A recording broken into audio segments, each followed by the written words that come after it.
I was going to ask him to sing that, but I thought that would be a bit much. So, who here has read Greek tragedies lately? Lately. That's what I thought. You must live in some squalid conditions.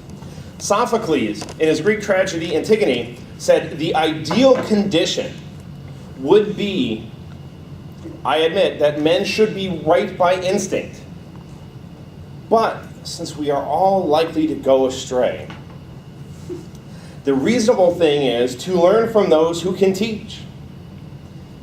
He knew that if we seek help from knowledgeable and experienced people, we can achieve our goals faster and avoid making mistakes and wasting valuable time.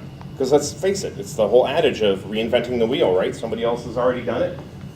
Why do it all over again? So, what is a mentor? Think about your work.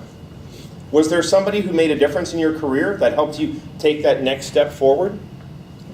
Maybe in school, did you have a teacher who really helped you understand something, took a special interest in you, so that way you would succeed?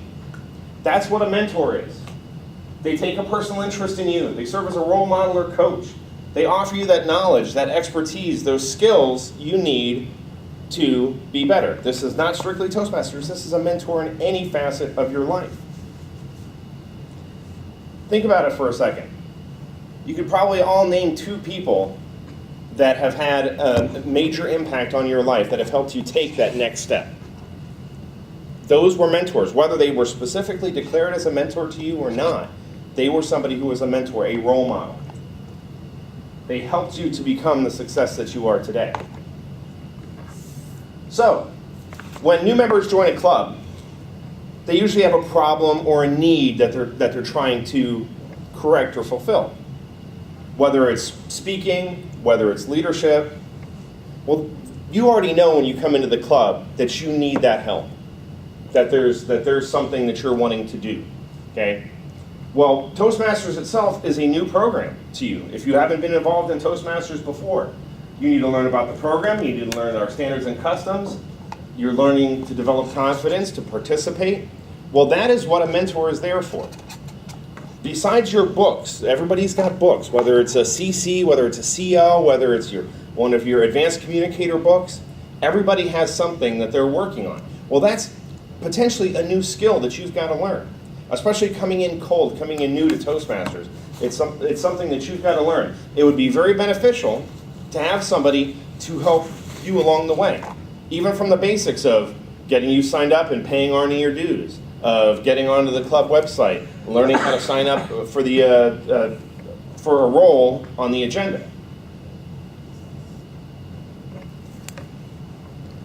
Mentors are not only useful to new members, but also to more experienced members. I may be a good speaker. I am by no means a great speaker. I may be a good leader, but I am by no means a great leader. All of you, though, have various experiences. Jim has worked many different jobs, and he's given some great presentations at ISOP that I've seen that have taught me things. Russ is an entrepreneur. He started a company. These guys have experiences I have never had, and honestly, I probably will never have. But that means there's stuff that I can learn from them. They will help me refine my skills. They'll help me learn new skills. Whether it's to leave my hands at my side more often, or maybe not to walk back and forth so much. In Jim's case, it may mean that sometimes you need to raise your voice, just to make sure nobody falls asleep in a very long speech. So what are the benefits? The benefits are not just to the mentees. If you're a new member like Russ, where Bet's your mentor, it's not just you who's going to gain from her skills. You're somebody that she has just met in the last couple of months, but you're somebody new to her. You've got experiences and knowledge that she doesn't have. It helps the mentor to remain productive instead of just sort of coasting along, showing up to a meeting. Okay, now you've got a vested interest in the club by being a mentor. You get to do something for others. The one thing I tell my Boy Scouts all the time, the first thought in your mind in a situation where you're involved with others is, what can I do to help? Not that I've got to take over, not that I've got to run the show, If I come in and visit another group, I don't need to take over their group, but if we're doing something, what can I do to help you out? I'm here anyway. I want to have a good time. Let's have a good time and learn something in the process. And to also receive recognition. We hand out ribbons at every meeting, whether it's for talking for a minute. You can get a ribbon for talking just for a minute. You can get here for 15 minutes and not get a ribbon, which is probably going to be the case today. But that recognition, and even just the smiles on your faces just now when I made that joke, that recognition of the fact that, hey, I said something funny, I got a response out of you, but as a mentor to see, this is my mentee and he just completed a speech. That is instant recognition.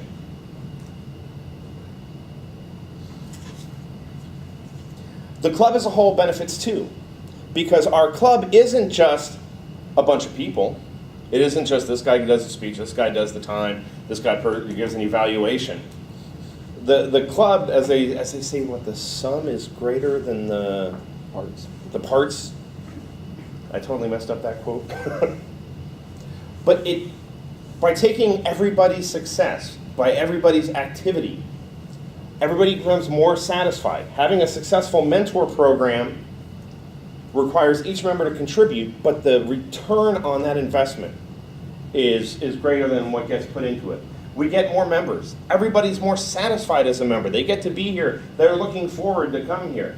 Higher member retention. We get more Indian guys to show up. Yes. Or actually, we get people from outside the club even. We have people coming and staying, not just coming and going. So, what are qualities of a mentor? Well, you have to be available. Now, that's twofold, because that goes on the part of the mentee as well. You have to make yourself available to your mentor. You need to let your mentor know that you need something. A mentor needs to be patient. If Jim was my mentor, he would have to be a saint. You must be sensitive. Now, that doesn't mean you need to cry on their shoulder or anything like that. It means you need to be aware of their needs. What is it that person needs? You need to be respectful. Just like an evaluation, whether it's an evaluation for a speech, whether it's his general evaluator, you have, on one hand, you can tear the person apart, which, if anything, that's just to discourage somebody. Respectful comes down to constructive criticism. You have to be flexible. Your mentee may have a speech prepared, and they want to give it today, and you can't make it, they can't make it, something may go wrong. That's okay, deal with it. To be supportive. If they're not sure, oh gosh, I don't know if I'm ready to give that icebreaker yet, or I felt like I did such a horrible job with my icebreaker that I don't know if I'm it'll be 6 months before I'm ready to give another speech. Be supportive. Be knowledgeable. If you know your mentee is going to give a speech on visual aids, well, brush up on PowerPoint. Make sure that you get a hold of the projector that the club has if it's going to be a PowerPoint presentation, and make sure that you're able to help them out with it. Be confident. If you went to see your doctor today, and he said, well, I think this surgery will fix your problem, would you feel good about that surgery? No. If your mentee says, oh, I don't know that this is going to be a good speech, and you said, yeah, you're probably right. You think he's going to feel good? No, he's not. Or she's not. Be a good listener. That can be twofold. It can mean two things. One, listen to their speech. Listen to what they have to say. Pay attention. But it also could mean reading between the lines. Somebody may be saying something, and this is a skill that takes a lot of practice, to read between the lines and figure out what it is they really need. If they tell you one thing, does it mean something else? And have a concern for others. Chances are, if you volunteered to be a mentor, or if somebody came to you and asked if you would be their mentor, and the first thought is, well, they think you're a good candidate. So take the plunge, take that next step. Show that concern for others. So what are the mentoring steps? Well, if we had a brand new person come in, potentially have them sit with a new member, and we could have mentors already on the shelf ready to go. New person comes in, give them a mentor. Orient the new member to club customs and procedures. Well, we really don't have that many customs and procedures. We do have the horn, which other clubs have said, boy, that's weird. Or we've got the bell. You know, people, same thing, it's just a distracting noise. Explain how to sign up. Well, there's an application. You need to know what the dues are. So if you're an experienced or knowledgeable member, you know you can ask Arnie, hey, what are the dues? And if he doesn't know, he can just flip the application over because it's got a little chart in the back that says exactly what it breaks down month to month. Help with the icebreaker. That's one of those things. Different clubs say different things about it. It's important to get them to do their icebreaker as quickly as possible. I figure you'd at least want to do a couple of weeks to get them to come to a meeting and experience what is involved with the club, so that way they feel comfortable in their surroundings. The next meeting, make mentees aware of resources. Whether it's online, they can go out to Toastmasters.org. There's free digital content you can download. You have the book itself, your CC book, your CL book. You have other experienced members. There may be books that you've read that may have a positive impact. Provide positive feedback. That goes back to encouraging, nurturing them. And explain the responsibilities. What does it mean to be a member of the club? You know, what does it mean to be the timer? What does it mean to stand up and give a table topics? And then help with their speeches and other assignments. And this is probably where the bulk of your time is going to be spent. A lot of this other stuff is going to take place, or could take place within the first, handful of meetings. By that point, they should get into a rhythm and understand how things are going. They may still have a question from time to time. If they decide to be a timer or get asked to be the timer, they may need help figuring out exactly which ones to do. But that'll get better. The speeches and assignments, though, those things are ones that they will need more instruction on. Now, over time, tell how you've benefited.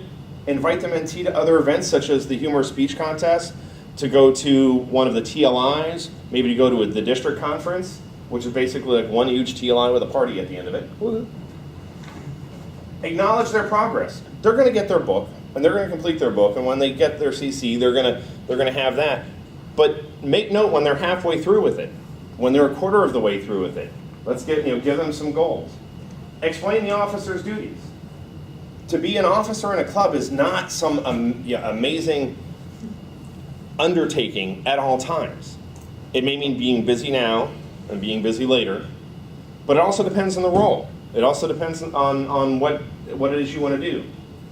Explain the various speech contests and describe the organization as a whole, as we did at the beginning of the meeting, where we talked about the area, the clubs, the areas, the divisions, and the districts.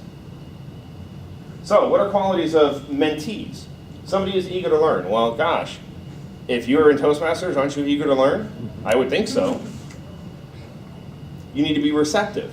Well, that could be a little bit harder for some people, because especially when it comes to criticism, not everybody always wants to take it. But if you're willing to take that step and ask somebody else to be your mentor, then that step's already taken care of. Be open to new ideas. You must realize as a mentee that because you're asking for a mentor, or you're assigned a mentor, or you're new to the club, whether you're an experienced member who's got an issue, be open to new ideas. Take that advice. Be loyal. So if they ask you to go bury a body, don't do it, because that's wrong. Be loyal to them. It doesn't mean you can't ask somebody else to evaluate your speech or something like that. But work with them. Work with their availability. Try and get on the same schedule. And be grateful. Realize that the other person is doing this on top of everything else they're doing, whether it's inside or outside of Toastmasters. A finite relationship.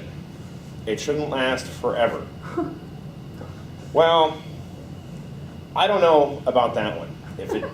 Because honestly, any person can have a mentor at any time. However, the purpose of the mentor is to teach the mentee to think and act independently and successfully. So if it's going through your CC and getting that done, and then getting on to the next step, well, once they've reached their CC, yeah, maybe they don't need a mentor, in a sense, full-time anymore. But at that point, though, you've probably developed a friendship, and the mentoring becomes a lot less formal. So, who can you help learn new speaking or leadership skills?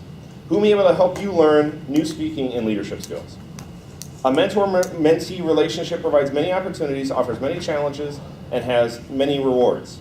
So, do it for yourself, do it for your friends, do it for the club, and have a good time doing it. Thank you.